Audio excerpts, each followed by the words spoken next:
بلال فرماتا ہے میں کعبے کی چھت پر بڑی مشکل سے چڑھا، عمر چونکہ 50 سال کے لگ بھگ ہو گئی تھی، کہتے ہیں چڑھتے چڑھتے میری سانس پھول گئی تھی، لیکن بڑی مشکل سے میں نے کعبے کی چھت پر قدم رکھا اور کعبے کی چھت پر کھڑے. آج اگر کسی کو میزاب رحمت کے نیچے وہ جو رحمت کا پرنالہ ہے نا اس کے نیچے نفل پڑھنے مل جائے تو اپنے آپ کو بڑا خوش نصیب سمجھتا ہے. کعبے کو ہاتھ لگانا مل جائے، رسول کو چومنا مل جائے، دنیا کو آپ کو بتاتا ہے میں بڑا خوش نصیب ہوں. اس بلال کی خوش نصیبی کا عالم کیا ہوگا کہ حضرت بلال کعبے کی چھت پر کھڑے ہیں اور حضرت علامہ پیر ناصر سے چشتی نے کہا تھا کہ کال تلے حال اٹھتے نبی دا حسنو جمال اٹھتے میں عشق دینڈی ادھاتو سڑکے وہ کعبہ تلے بلال اٹھتے اور میں ایک مقام ایسا بھی ہے اور عشق خیر الورا میدہ سے مٹ کے یہ بھی کمال ملتا ہے. بات وہ نے چھیڑ رکھی ہے، دیکھو کس کو بلال ملتا ہے. ماشاءاللہ وہ جو مکہ والے بلال کو پوچھتے بھی نہ تھے، آج حوروں میں یہ بات چھڑ گئی تھی،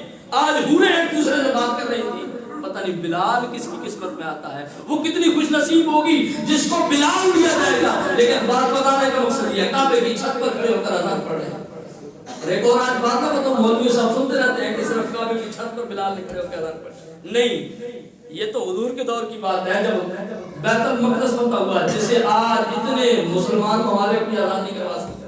حضرت ابو عبیدہ بن جراح نے جب اس کو آزاد کروا لیا کافروں سے، حضرت فاروق اعظم کو بلایا کہ آپ آئیں، آپ امیر المومنین ہیں، قبلہ اول کی طرف آئیں، بیت المقدس کی طرف آئیں، مسجد اقصی کی طرف آئیں. حضرت فاروق اعظم گئے تو بلال اسی علاقے میں موجود تھے.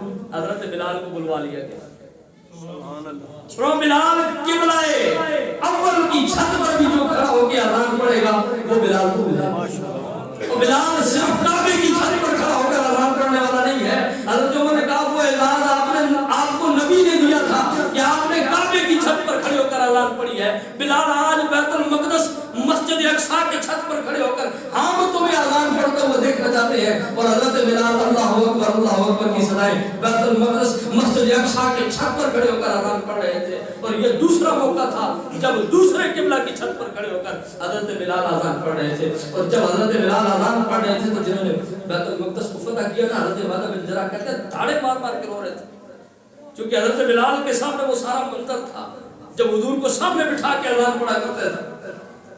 حضرت معاذ بن جبل وہ جن کا چہرہ کبھی رویا ہی نہیں تھا، مسکراتے رہتے تھے، ہنستے رہتے تھے، کھلکھلاتے رہتے تھے، آج وہ معاذ بن جبل بھی دھاڑے مار مار کے رو رہا تھا. اور حضرت سیدنا فاروق اعظم رضی اللہ تعالیٰ عنہ اتنی شدت کے ساتھ روئے کہ آپ پر غشی طاری ہو گئی کہ آج بلال نے کس درد کے ساتھ اذان پڑھی ہے، کس محبت کے ساتھ اذان پڑھی ہے. میں سوچتا ہوں کبھی کبھی کہ آج بھی مسجد اقصی حضرت بلال کو یاد کرتی ہے، آج بھی بیت المقدس حضرت فاروق اعظم کو یاد کرتی ہوگی. وہ امام ندیم قاسمی نے کہا تھا ایک بار پھر طیبہ سے فلسطین میں آ.